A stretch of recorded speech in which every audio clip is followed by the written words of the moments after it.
اعوذ باللہ من الشیطان الرجیم، بسم اللہ الرحمن الرحیم۔ ناظرین السلام علیکم۔ آج کا ہمارا جو ٹاپک ہے وہ ہے قربانی کے متعلق جتنے بھی فقہی احکام و مسائل ہیں ان کو ہم ان ڈیٹیل ڈسکس کریں گے۔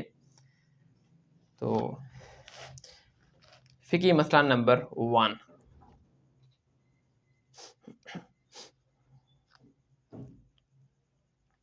فقہی مسئلہ نمبر 1، دین اسلام میں عید قربان کے پیچھے کیا حکمت ہے اور اسے سنت ابراہیمی کیوں کہا جاتا ہے؟ دیکھیے، جو عید قربان ہے نا، یہ حضرت ابراہیم علیہ السلام کی یادوں میں سے ایک یاد ہے جسے اللہ تعالی ذات نے قیامت تک کے لیے باقی رکھا ہے۔ سورۃ البقرہ کی آیت نمبر 124 میں اللہ تعالی ذات نے حضرت ابراہیم علیہ السلام کی ساری قربانیاں کو ایک جگہ پر ذکر کرتے ہوئے ارشاد فرمایا، اور جب ابراہیم کو ان کے رب نے کئی باتوں سے آزمایا اور انہوں نے سب کو پورا کر دیا تو اللہ نے فرمایا کہ میں تمہیں لوگوں کا امام بنا دوں گا۔ عرض کرنے لگے میری اولاد کو، فرمایا میرا وعدہ ظالموں سے نہیں۔ یعنی کہ اللہ تعالی ذات نے حضرت ابراہیم علیہ السلام کو ان کی زندگی میں بہت سی آزمائشوں سے آزمایا۔ ان کو آگ میں ڈالا گیا، نمرود کے سامنے وہ کھڑے ہو گئے، ٹھیک ہے نا، اللہ تعالیٰ کی توحید منانے کے لیے۔ تو اللہ تعالی ذات نے حضرت ابراہیم علیہ السلام کی زندگی میں ان سے بہت بڑی آزمائشیں لی۔ تو اللہ تعالی ذات نے فرمایا کہ جن باتوں میں، جن آزمائشوں میں اللہ تعالی ذات نے حضرت ابراہیم علیہ السلام کو آزمایا وہ تمام میں پورے اترے۔ یعنی کہ ہر امتحان میں جو اللہ تعالی ذات نے حضرت ابراہیم علیہ السلام پر ڈالا وہ 100 نمبر لے کر کامیاب ہوئے۔ تو جب وہ ہر امتحان میں کامیاب ہوئے تو اللہ تعالی ذات نے پھر فرمایا کہ میں تمہیں لوگوں کا امام بنا دوں گا۔ تو جب حضرت ابراہیم کو اللہ تعالیٰ کے امتحان میں کامیابی کی وجہ سے یہ انعام ملا کہ اللہ تعالی ذات نے فرمایا کہ میں تمہیں لوگوں کا امام بنا دوں گا، تو حضرت ابراہیم نے کہا کہ یا اللہ میری اولاد، تو اللہ تعالی ذات نے کہا کہ میرا وعدہ ظالموں سے نہیں۔ یعنی کہ دیکھیں کہ حضرت ابراہیم علیہ السلام اللہ کے پیغمبر ہیں، تو اللہ کے پیغمبر نے اپنی زندگی میں جو نیک عمل کیے ان میں کامیابی حاصل کی، تو اللہ تعالی ذات نے کہا کہ ان نیک عملوں کا جو پیغمبر نے کیے ہیں ان کا فائدہ بعد میں ان کی اولاد کو نہیں ہو سکتا جب تک کہ وہ خود پیغمبر والے عمل نہ کریں اور پیغمبر کی سنت پر عمل نہ کریں۔ دیکھیں نا، حضرت سورۃ ہود میں آیا نا، آیت نمبر 42-46 میں، کہ حضرت نوح علیہ السلام کا جو بیٹا تھا وہ کافروں میں جا ملا۔ تو حضرت نوح علیہ السلام تو خود پیغمبر تھے، اللہ تعالیٰ کے فرما بردار بندے تھے، لیکن اس کے بیٹے کے کیونکہ عمل پیغمبر والے نہیں تھے، اپنے ان کے باپ نوح علیہ السلام جو اللہ کا پیغمبر تھا ان والے اعمال نہیں تھے، تو اللہ تعالیٰ نے کہا کہ یہ تیرا ہے ہی نہیں، یعنی کہ یہ تیرے اہل بیت میں سے نہیں ہے۔ تو صرف نسبت ہونے سے، پیغمبر کے ساتھ نسبت ہونے سے، چھڑی نسبت ہونے سے کچھ نہیں حاصل ہونے والا میرے بھائیو اللہ تعالیٰ کے حضور روز قیامت، جب تک کہ عمل بھی پیغمبروں والے نہ ہوں، پیغمبروں کی سنت پر عمل نہ کیا ہو زندگی میں، تو خالی پیغمبروں کی نسبت لگانے سے کچھ نہیں ہوگا۔ حضرت نوح علیہ السلام کے سکے بیٹے تھے، بیٹے کو فائدہ نہیں ہوا صرف نسبت سے، تو وہ خون تھا نا حضرت نوح علیہ السلام کا، تو خون کو اس چیز کا فائدہ نہیں ہو سکا کہ جب اس کے حضرت نوح علیہ السلام کے بیٹے نے حضرت نوح علیہ السلام کی زندگی پر عمل نہیں کیا تو اللہ تعالیٰ ذات نے اس کو دنیا میں وہ ناکام ہو گیا۔ تو میرے بھائیو ہم بھی ادھر یہی کہہ رہے ہیں کہ یا اللہ جو کچھ بھی ہیں تیرے محبوب کی امت میں سے ہیں، ہم اسی بات کے اوپر فخر کرتے ہیں کہ ہم اس امت محمدیہ صلی اللہ علیہ وسلم میں پیدا ہوئے، تو چھڑا امت محمدیہ صلی اللہ علیہ وسلم میں پیدا ہونے سے کچھ نہیں ہوگا، نہ نبی صلی اللہ علیہ وسلم کی طرف نسبت کرنے سے کچھ ہوگا جب تک کہ نبی صلی اللہ علیہ وسلم والے عمل نہ کیے جائیں۔ جو زندگی آپ گزار کے گئے ہیں، آپ کی زندگی بہترین نمونہ ہے، آپ کی زندگی پر جب تک ہم عمل نہیں کریں گے ہم کبھی بھی کامیاب نہیں ہونے والے۔ تو حضرت ابراہیم کو بھی جب اللہ تعالی ذات نے آزمایا باتوں میں، وہ پورے اترے، تو انہوں نے اللہ تعالی ذات نے فرمایا کہ میں تمہیں لوگوں کا امام بنانے والا ہوں۔ تو حضرت ابراہیم نے فوراً کہا کہ یا اللہ میری اولاد، تو اللہ تعالیٰ نے کہا کہ نہیں، میرا وعدہ ظالموں تک نہیں، کہ جو تیرے یعنی کہ تیری سنت پر عمل کرے گا وہ کامیاب ہوگا، جو نہیں کرے گا تو وہ ناکام ہو جائے گا۔ تو جن لوگوں نے یعنی کہ عمل کیا وہ کامیاب ہو گئے، ٹھیک ہے۔ پھر سورۃ بنی اسرائیل میں یعنی کہ آیا نا، آیت نمبر 47 میں سورۃ البقرہ میں، کہ ہم نے بنی اسرائیل کو تمام جہان والوں کے اوپر فضیلت عطا کی، ٹھیک، اور پھر انہی میں ہی بنو اسماعیل، ٹھیک ہے نا، بنی اسرائیل میں سے بنو اسماعیل، پھر بنو اسماعیل میں ہی ہمارے نبی صلی اللہ علیہ وسلم کی پیدائش ہوئی۔ تو نبی صلی اللہ علیہ وسلم کو بھی اللہ تعالیٰ ذات نے سورۃ الحج کی آیت نمبر 78 میں حکم دیا کہ اپنے باپ ابراہیم کے دین کی پیروی کرو، ٹھیک ہے نا، اپنے باپ ابراہیم کے دین کی پیروی کرو۔ تو حضرت ابراہیم علیہ السلام کی جو زندگی ہے وہ قربانیوں سے بھرپور ہے، اور آپ کی زندگی کے مختلف واقعات اس ہماری شریعت محمدیہ صلی اللہ علیہ وسلم کا بھی حصہ بنے، جن میں یعنی کہ حج کی قربانی ہے، حج کی عبادات ہے، اور حج میں ہی جو ہے نا وہ قربانی کا ذکر ملتا ہے۔ تو بیسیکلی یہ قربانی جو ہم کرتے ہیں نا عید قربان پر، یہ اصل میں قربانی حج کے موقع پر ہے۔ اور ظاہر ہے جو لوگ صاحب استطاعت ہیں وہ حج کرتے ہیں، ادھر جا کر قربانی کر لیتے ہیں، اور جو لوگ حج نہیں کر سکتے وہ پھر ادھر عید قربانی کرتے ہیں۔ تو حضرت ابراہیم علیہ السلام کی یہ جو قربانی کا واقعہ بننے والا، قربانی کا سبب بننے والا جو واقعہ ہے، وہ آپ اکثر علماء سے سنتے رہتے ہیں، مسجدوں میں بھی، ویسے بھی سوشل میڈیا کے اوپر۔ تو اس کا ذکر اللہ تعالی ذات نے سورہ الصفات کی آیت نمبر 100 میں بیان کیا کہ جب حضرت ابراہیم علیہ السلام اپنی قوم کو چھوڑ کر نکلے تو حضرت ابراہیم علیہ السلام نے اللہ تعالیٰ کے حضور دعا کی کہ یا اللہ مجھے ایک نیک بیٹا عطا فرما، یعنی کہ نیک اولاد عطا فرما۔ تو اب دیکھیں کہ حضرت ابراہیم علیہ السلام کا جو اللہ تعالیٰ کے ساتھ ایک یقین اور ایک اللہ تعالیٰ کے ساتھ ایک بندگی والا جو معاملہ ہے، کیونکہ آپ اللہ کے بندے تھے، اور اللہ کے ساتھ پیغمبر کا کہ یقین کا لیول دیکھیں کہ کس عمر میں اولاد اللہ تعالیٰ کے حضور مانگ رہے ہیں کہ حضرت ابراہیم علیہ السلام کی عمر تھی 87 سال اور آپ کی بیوی کی عمر تھی 80 سال، یعنی اللہ تعالیٰ کے حضور یقین کا لیول آپ دیکھیں پیغمبر کا کہ 87 سال کی عمر حضرت ابراہیم علیہ السلام کی ہے، 80 سال کی آپ کی بیوی کی ہے، تو اس عمر میں اللہ تعالیٰ کے حضور دعا کر رہے ہیں کہ یا اللہ مجھے ایک بیٹا عطا فرما۔ تو اللہ تعالیٰ کی ذات نے پھر ان کو بیٹا عطا فرمایا، ٹھیک ہے نا۔ ہمارے تو ادھر آپ دیکھیں کہ 10 سال 20 سال علاج کرواتے ہیں، اس کے بعد کہتے ہیں کہ جی بس جی، پھر وہ کہتے ہیں کہ اب جو نا وہ ڈاکٹری جواب دے گئے ہیں اور کوئی نہیں، یعنی کہ آپ کے حضور آپ کے یہاں اولاد نہیں ہو سکتی۔ لیکن آپ پیغمبر کا اللہ تعالیٰ کے اوپر یقین دیکھیں کہ پیغمبر کی عمر ابراہیم علیہ السلام کی 87 سال، بیوی کی عمر 80 سال، یعنی کہ بالکل بڑھاپے میں۔ تو اللہ تعالیٰ کے حضور جب دعا کی یقین کے ساتھ کی تو اللہ تعالیٰ کی ذات نے ان کو بیٹا عطا کیا۔ تو اس لیے اللہ تعالیٰ کے حضور کبھی بھی مایوس نہیں ہونا چاہیے، ٹھیک نا۔ ہر وقت اللہ تعالیٰ کے حضور دعا کرنی چاہیے، پوری نیک نیتی کے ساتھ اور پوری یقین کے ساتھ کرنی چاہیے کہ اللہ تعالیٰ یہ مجھے چیز عطا فرمائیں گے، چاہے میں بوڑھا ہو گیا چاہے جوان ہوں، کیونکہ اللہ تعالیٰ کے حضور کوئی کام ناممکن نہیں ہے۔ تو یقین کے ساتھ اللہ تعالیٰ کے حضور دعا کرنی چاہیے۔ تو جب اللہ تعالیٰ کی ذات نے ان کی یہ دعا قبول فرمائی حضرت ابراہیم علیہ السلام کی، ان کو ایک بیٹا عطا فرمایا، اور جب وہ بیٹا 12 سال کا ہوا تو حضرت ابراہیم علیہ السلام کو اللہ تعالیٰ کی ذات نے 87 سال کی عمر میں اولاد عطا فرمائی۔ جب وہ بیٹا 12 سال کا ہوا تو وہ حضرت ابراہیم اس وقت یعنی کہ 99 سال کے ہو گئے، 99 ایئر کے۔ تو جب وہ بیٹا آپ کے یعنی کہ بڑھاپے کا سہارا بننے کے قابل ہوا، آپ کے آگے پیچھے پھرتا، اور آپ کی آنکھوں کی ٹھنڈک، آپ کے دل کا چین، آپ اپنے بیٹے کو دیکھ کے خوش ہو جاتے کہ میں نے اللہ تعالیٰ سے بڑھاپے میں یہ دعا کی تو اللہ تعالیٰ نے میری دعا قبول فرمائی اور مجھے یہ بچہ عطا کیا۔ تو جب اللہ تعالیٰ ذات نے جب بھی حضرت ابراہیم علیہ السلام سے قربانیاں مانگی نا، لیں، تو وہ قربانیاں لیں جو آپ کی زندگی میں آپ کو سب سے پیاری چیز تھی، تو حضرت ابراہیم نے وہ اللہ کی راہ میں قربان کر دی۔ تو اس وقت جب حضرت ابراہیم کو 87 سال کی عمر میں اولاد ملی، 12 سال کا بچہ ہو گیا، آپ کا چلنے پھرنے قابل ہو گیا، آپ کے دل میں حضرت ابراہیم کے دل میں اس بچے کی اتنی محبت، اتنی شفقت، یار آپ دیکھیں نا کہ اتنی یعنی کہ بڑھاپے میں اولاد دی ہے اللہ تعالیٰ ذات نے، تو پھر محبت کا عالم کیا ہوگا۔ تو جب اتنی محبت اللہ تعالیٰ ذات نے دیکھی تو اللہ تعالیٰ ذات نے پھر حضرت ابراہیم کو کہا خواب میں کہ اس بچے کو میری راہ میں ذبح کر دو، قربان کر دو۔ اب یہ بہت بڑا امتحان تھا کہ ایک تو اولاد اللہ تعالیٰ ذات نے بڑھاپے کی عمر میں دی، اوپر سے حضرت ابراہیم علیہ السلام بالکل بوڑھے ہو گئے ہیں، وہ بیٹا جو سہارا بنا ہے بڑھاپے کا، تو اللہ تعالیٰ ذات کی طرف سے آرڈر آ گیا کہ اس بچے کو قربان کر دو جو تیرے بڑھاپے کا سہارا بننے والا ہے۔ تو حضرت ابراہیم علیہ السلام نے پھر اپنے بچے کو کہا کہ اللہ کا حکم ہے کہ میں تجھے ذبح کر دوں۔ تو بیٹے نے کہا اگر اللہ کا حکم ہے تو آپ مجھے ذبح کر دیجیے گا، آپ مجھے صبر کرنے والوں میں سے پاؤ گے۔ تو پھر حضرت ابراہیم ان کو یعنی کہ ذبح کرنے لگے، تو عین اس موقع کے اوپر اللہ تعالیٰ ذات نے ایک جانور بھیج دیا، پھر ان کو ذبح کرتے گیا۔ تو اللہ تعالیٰ ذات نے کہا کہ یہ بہت بڑی آزمائی تھی لیکن ابراہیم تو کامیاب ہو گیا، تیرے اوپر سلام ہو۔ تو اس کا ذکر جو ہے نا وہ سورہ صفات کی آیت نمبر 100 میں ہے، اے میرے رب مجھے نیک بخت اولاد عطا فرما۔ تو ہم نے اسے ایک بردبار بچے کی بشارت دی، پھر جب وہ بچہ اتنی عمر کو پہنچا کہ اس کے ساتھ چلے پھرے، یعنی کہ حضرت ابراہیم علیہ السلام کی 87 سال عمر اور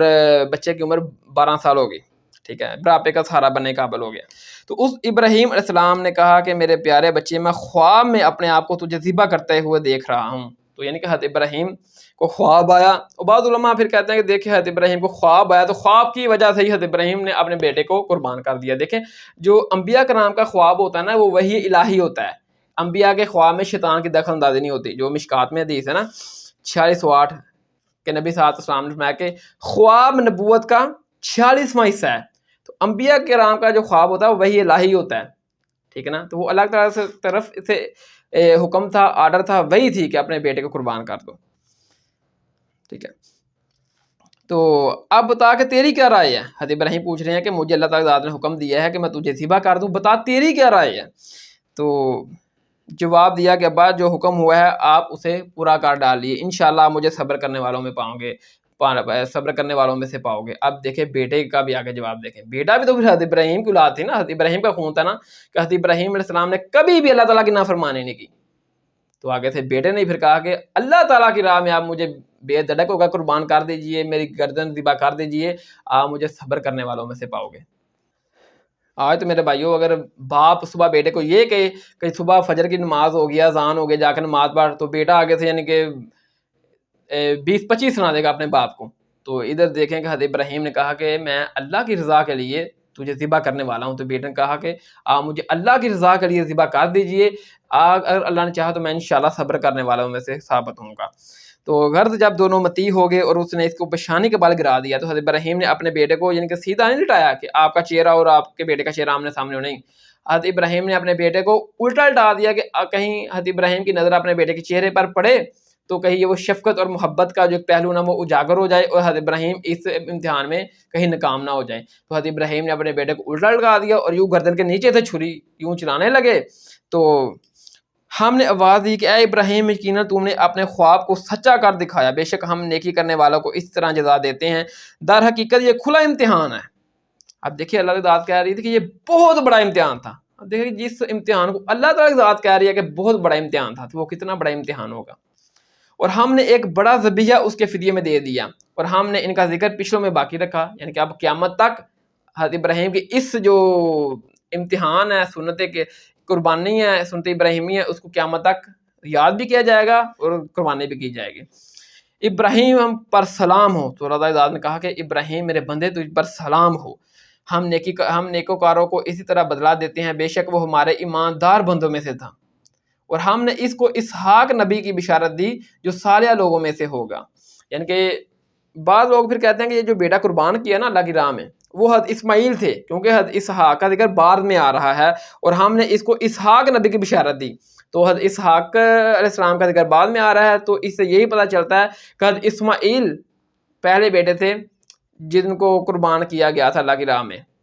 پھر اللہ تعالیٰ نے جانور بھیج دیا. تو حضرت اسماعیل سے ہی ہمارے نبی صلی اللہ علیہ وسلم کی پیدائش ہوئی. تو بعض مفسرین کہتے ہیں کہ نہیں، وہ ذبیح اللہ حضرت اسحاق تھے جن کو اللہ تعالیٰ کی ذات کے لیے قربان کیا جا رہا تھا، حضرت اسماعیل اس وقت نہیں تھے. تو بہرحال یہ مفسرین کے درمیان اختلاف ہے. تو اصل میں چاہے حضرت اسماعیل ہوں یا حضرت اسحاق ہوں، اصل میں قربانی حضرت ابراہیم کی ہے، کیونکہ حضرت ابراہیم کو اللہ تعالیٰ کی ذات نے 87 سال کی عمر میں اولاد عطا کی. جب 12 سال کا بچہ ہو گیا، 99 سال کی عمر حضرت ابراہیم علیہ السلام کی ہوگی. تو اصل میں قربانی حضرت ابراہیم علیہ السلام کی تھی. بیٹا جو بھی ہوتا آپ نے اللہ کی راہ میں قربان کر دینا تھا، ٹھیک ہے. تو یہ ان کے سنت ابراہیمیہ جس کو پھر اللہ تعالیٰ نے قیامت تک کے لیے باقی رکھا. تو جو حج کے موقع پر کی جانے والی قربانی ہے، تو سورۃ الحج میں اللہ تعالیٰ نے آیت نمبر 36 میں اس قربانی کو شاعر اللہ ڈکلیئر کیا کہ یہ جو حج کے موقع پر کی جانے والی قربانی ہے نا، یہ جانور ہے قربانی کے، یہ اللہ کی نشانی ہے. تو باقی جو حج کے اوپر نہیں جا سکتے وہ پھر پوری دنیا میں عید قربان کی قربانی کر لیتے ہیں. اس کا ذکر بھی سورۃ الکوثر کی آیت نمبر 2 میں ہے کہ فصل لربک وانحر، وہ اپنے رب کا نام لے کر نماز پڑھ اور قربانی کر. تو باقی سورۃ الحج کی آیت نمبر 37 میں ہے کہ اللہ تعالیٰ نے فرمایا کہ جب تم لوگ قربانی کرتے ہو نا، جانور قربان کرتے ہو، اللہ تعالیٰ کی ذات کو نہ اس جانور کا خون پہنچتا ہے نہ گوشت پہنچتا ہے، بلکہ وہ تمہارے دل کی تقوی پرہیزگاری کو دیکھتا ہے کہ کس بندے نے جانور ذبح کیا ہے مجھے راضی کرنے کے لیے یا لوگوں کو دکھانے کے لیے، لوگوں کی داد حاصل کرنے کے لیے کہ چوہے سامنے آگتی بھائی بڑا بڑا بیڑا کیتا ہے، چوہے سامنے آگتی اونٹ کیتا ہے. تو اللہ تعالیٰ کی ذات کو نہ قربانی کا گوشت پہنچتا ہے نہ خون پہنچتا ہے، بلکہ اللہ تعالیٰ کی ذات یہ دیکھتی ہے کہ جو بندہ قربانی کر رہا ہے اس کے اندر سے نیت کیا ہے، میری رضا کے لیے کر رہا ہے یا لوگوں کو دکھانے کے لیے. تو اسی سے ریلیٹڈ پھر حدیث ہے مشکات میں 5314 اس کا نمبر ہے 5314 کہ نبی علیہ السلام نے فرمایا کہ اللہ تعالیٰ تمہاری شکلوں اور مال کو نہیں دیکھتا بلکہ وہ دل اور اعمال کو دیکھتا ہے. اللہ تعالیٰ کی ذات یہ نہیں دیکھتی کہ اس کی یہ شکل ہے، چہرہ ہے، بڑا خوبصورت ہے، بڑا نور ہے اس کے اوپر، نہ وہ مال و دولت دیکھتا ہے کہ اس کے بعد بہت بڑی کوٹھی ہے، بڑی کاریں ہیں، بڑا بینک بیلنس ہے۔ اللہ تعالیٰ نے ہر انسان کو خود پیدا کیا، خود بنایا، کسی کو کام دیا، کسی کو تھوڑا دیا۔ اللہ تعالیٰ یہ دیکھتا ہے کہ جو اس کو میں نے مال دیا ہے، میری راہ میں جو خرچ کر رہا ہے وہ کس نیت سے کر رہا ہے، مجھے راضی کرنے کے لیے کر رہا ہے یا لوگوں کو راضی کرنے کے لیے، لوگوں کو دکھانے کے لیے یہ کر رہا ہے، ٹھیک ہے۔ تو اسی سے ریلیٹڈ ایک اور حدیث ہے مشکات میں 5331 کا نمبر ہے 5331 کہ نبی علیہ السلام نے فرمایا کہ جس نے دکھلاوے کی نماز پڑھی اس نے شرک کیا۔ پڑھی نماز اللہ کے لیے لیکن کسی کو راضی کرنے کے لیے، کسی کو دکھانے کے لیے لمبی نماز پڑھ دی تو اللہ تعالیٰ نے کہا کہ اس نے بھی شرک کیا۔ جس نے دکھلاوے کا روزہ رکھا اس نے بھی شرک کیا، جس نے دکھلاوے کا صدقہ کیا اس نے بھی شرک کیا۔ تو بیسیکلی قربانی بھی ایک صدقہ ہے، تو جو لوگوں کو دکھانے کے لیے، لوگوں کی داد حاصل کرنے کے لیے قربانی کرے گا اس کی کوئی قربانی قبول نہیں ہے۔ تو دیکھیں حضرت ابراہیم علیہ السلام کی جو ذاتی اطہر ہے وہ ذاتی اطہر ہے کہ ہمارے نبی علیہ السلام کو بھی حکم دیا گیا سورۃ الحج کی آیت نمبر 78 میں کہ اپنے باپ ابراہیم کے دین کی پیروی کرو، اور پھر سورۃ النام کی آیت نمبر 161 میں آیا کہ اے محبوب صلی اللہ علیہ وسلم کہ آپ فرما دیجئے کہ مجھ کو میرے رب نے ایک سیدھا راستہ بتایا ہے، کہ وہ ایک دین مستحکم ہے جو طریقہ ہے ابراہیم کا، سیدھا راستہ حضرت ابراہیم کا، جو اللہ کی طرف یکسو تھے اور وہ شرک کرنے والوں میں سے نہ تھے۔ اب دیکھیں کہ اللہ تعالیٰ کی ذات نے حضرت ابراہیم علیہ السلام کو قرآن میں جو سپر ٹائٹل دیا نا سب سے بڑا کہ ابراہیم شرک کرنے والے نہیں تھے۔ روز قیامت میں میرے بھائیو سب سے بڑا جو سپر ایوارڈ جس بندے کو ملے گا نا، جس کو اللہ تعالیٰ کی ذات یہ کہہ دے کہ اس بندے نے دنیا میں کبھی شرک نہیں کیا ہوگا، کہ نہیں کیا تھا، وہ سب سے بڑا سپر ایوارڈ ہوگا۔ تو اللہ تعالیٰ نے وہ سپر ایوارڈ قرآن میں اپنے بندے ابراہیم کو دے رکھا ہے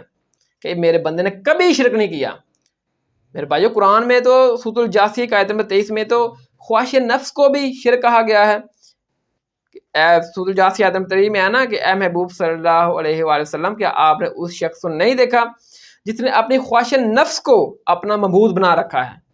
جو بندہ اپنے نفس کی پیروی کر رہا ہے وہ بھی شرک کر رہا ہے، وہ اپنے نفس کی عبادت کر رہا ہے۔ اگر صبح فجر کی اذان ہوئی ہے، اللہ کا حکم آ گیا کہ نماز پڑھو، ایک بندہ ہے وہ نماز پڑھنے جا رہا ہے، وہ اللہ کے آگے جھک رہا ہے، اللہ کی بات کر رہا ہے، لیکن ایک بندہ بستر کے اوپر سو رہا ہے، اس کا نفس اس کو کہہ رہا ہے تو سو رہا ہے ابھی، نہ پڑھ نماز، وہ اپنے نفس کی عبادت کر رہا ہے، اپنے نفس کی بات کر رہا ہے، عبادت کر رہا ہے، اپنے نفس کی بات مان رہا ہے، وہ شرک فی الاطاعت کر رہا ہے۔ تو میرے بھائیو جو بندہ اللہ کا حکم نہیں مانتا، اپنے نفس کا مانتا ہے، گویا اس نے اپنے نفس کو خدا بنا کر رکھا ہوا ہے۔ یہ ہے سورۃ الجاثیہ میں کہ اے محبوب صلی اللہ علیہ وسلم کیا تو نے اس شخص کو نہیں دیکھا جس نے اپنی خواہش نفس کو اپنا الہ بنا رکھا ہے، اس کی عبادت کر رہا ہے، ٹھیک ہے۔ تو حضرت ابراہیم علیہ السلام کو اللہ تعالیٰ ذات نے ہر قسم سے شرک اطاعت، شرک جلی، شرک خفی، شرک اصغر، شرک اکبر سے بری قرار دیا اور کہا کہ حضرت ابراہیم وما کان من المشرکین، کہ حضرت ابراہیم علیہ السلام مشرکین میں سے نہیں تھے، ٹھیک ہے۔ یہ سب سے بڑا ٹائٹل تھا۔ تو اس سے بڑھ کر پھر یعنی کہ سورہ نجم میں آیت نمبر 37 میں اللہ تعالیٰ نے حضرت ابراہیم کو کہا کہ حضرت ابراہیم اپنے رب سے وفا کرنے والے تھے، ٹھیک ہے نا۔ پھر سورۃ الممتحنہ میں کہا کہ حضرت ابراہیم کی زندگی تمہارے لیے بہترین نمونہ ہے۔ پھر سورۃ النساء کی آیت نمبر 125 میں ہے کہ حضرت ابراہیم علیہ السلام اپنے رب کے خلیل ہیں، جگری یار ہیں،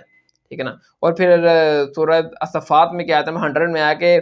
حضرت ابراہیم ایماندار بندے ہیں۔ اور پھر اللہ تعالیٰ نے کہا کہ ابراہیم پر سلام ہو۔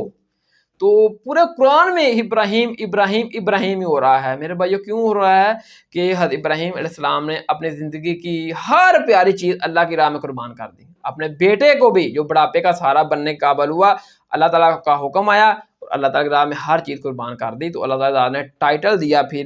سپر ایوارڈ دیا قرآن میں حضرت ابراہیم علیہ السلام کو کہ وما کان من المشرکین، حضرت ابراہیم علیہ السلام شرک کرنے والوں میں سے نہیں تھے، ٹھیک ہے۔ اور پھر سورۃ الانعام کی آیت نمبر 162 میں آیا کہ آپ فرما دیجئے اے محبوب صلی اللہ علیہ وسلم، آپ فرما دیجئے کہ بالیکن میری نماز، میری قربانی، میرا جینا، میرا مرنا سب ایک اللہ ہی کے لیے ہے جو سارے جہانوں کا پالنے والا ہے۔ اب دیکھیں کہ اس کے ساتھ اس آیت میں آپ تھوڑا غور کریں، میری نماز، میری قربانی، میرا جینا، میرا مرنا، نماز کا تعلق جینے کے ساتھ ہے، قربانی کا تعلق موت کے ساتھ ہے۔ یعنی کہ جو بندہ زندہ ہے گویا وہ نماز، جو بندہ نماز پڑھ رہا ہے گویا وہ زندہ ہے، جو حدیث مشکات میں ہے نا 2263 نمبر کہ نبی صلی اللہ علیہ وسلم نے فرمایا کہ جو شخص اپنے رب کا ذکر کرتا ہے وہ زندہ ہے، اور جو شخص اپنے رب کا ذکر نہیں کرتا گویا وہ مردہ ہے۔ تو میری نماز میرا جینا، میری قربانی میرا مرنا۔ قربانی آپ دنیا میں بھی جتنی بھی قربانی کرتے ہیں یہ اللہ کے لیے کرتے ہیں۔ حقیقت میں آپ یہ بتاتے ہیں سنت ابراہیم کو جو عید قربانی کر رہے ہیں نا آپ یہ ادھر بتاتے ہیں کہ اللہ کے حکم کے مطابق ہم جانور ذبح کر رہے ہیں۔ حقیقت میں ہمیں اپنی اولادوں کو بھی اور اپنے آپ کو بھی اللہ کی راہ میں ذبح کرنا پڑا تو ہم کریں گے، یہ آپ میسج دے رہے ہوتے ہیں لوگوں کو، ٹھیک ہے۔ تو یہ حضرت ابراہیم علیہ السلام کے یعنی کہ ایک قربانی کا واقعہ تھا جو قرآن میں مختلف یعنی کہ مراحل میں اللہ تعالیٰ نے اس کو بیان کیا۔ اب قربانی کے حوالے سے حدیث بھی بیان کی جاتی ہیں۔ حدیث نمبر 1 یہ ابن ماجہ میں 3127 کا نمبر ہے 3127 کہ کچھ اصحاب نے عرض کی کہ یا رسول اللہ قربانی کیا ہے؟ تو نبی صلی اللہ علیہ وسلم نے فرمایا کہ یہ تمہارے باپ ابراہیم کی سنت ہے۔ تو اصحاب نے کہا کہ یا رسول اللہ اس میں ہمارے لیے کیا ہے؟ تو نبی صلی اللہ علیہ وسلم نے فرمایا کہ ہر بال کے بدلے ایک نیکی۔ تو اصحاب نے عرض کی کہ یا رسول اللہ اون کے بدلے یعنی کہ جو کھال ہوتی ہے جانور کی؟ تو نبی علیہ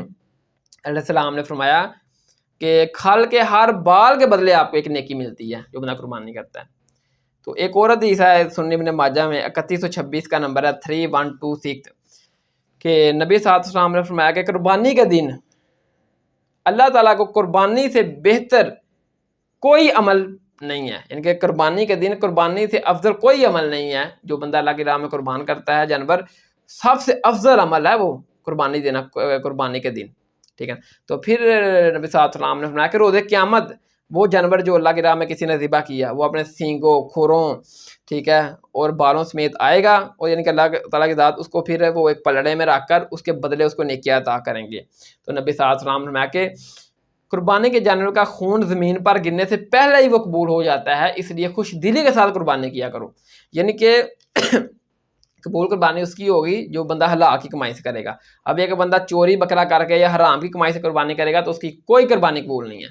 کیونکہ نبی صلی اللہ علیہ وسلم نے فرمایا نا حدیث میں کہ ایک شخص ہے جو بہت دور دراز سے سفر کر کے آتا ہے، اس کے بال بھی گندے ہیں، سارا بدن بھی گندا ہوا ہے، اور وہ اللہ تعالیٰ کا حضور گڑ گڑا کر دعا کرتا ہے کہ یا رب میری دعا قبول فرما، یا رب میری دعا قبول فرما، یا رب میری دعا قبول فرما۔ تو نبی صلی اللہ علیہ وسلم نے فرمایا کہ اللہ اس کی دعا کیسے قبول کرے گا؟ اس نے جو لباس پہنا وہ حرام کا ہے، جو کھایا وہ حرام کا ہے، جو پیا وہ حرام کا ہے۔ اللہ تعالیٰ ایسے لوگوں کی دعا قبول نہیں کرتا جو حرام کا کھاتے پیتے ہیں۔ تو حلال کی اگر قربانی کریں گے تو وہ قربانی کا خون زمین پر گرنے سے پہلے ہی الحمدللہ اللہ تعالیٰ کے حضور قبول ہوگی، آپ کو قربانی کا اجر ملے گا روز قیامت۔ فقہی مسئلہ نمبر 2،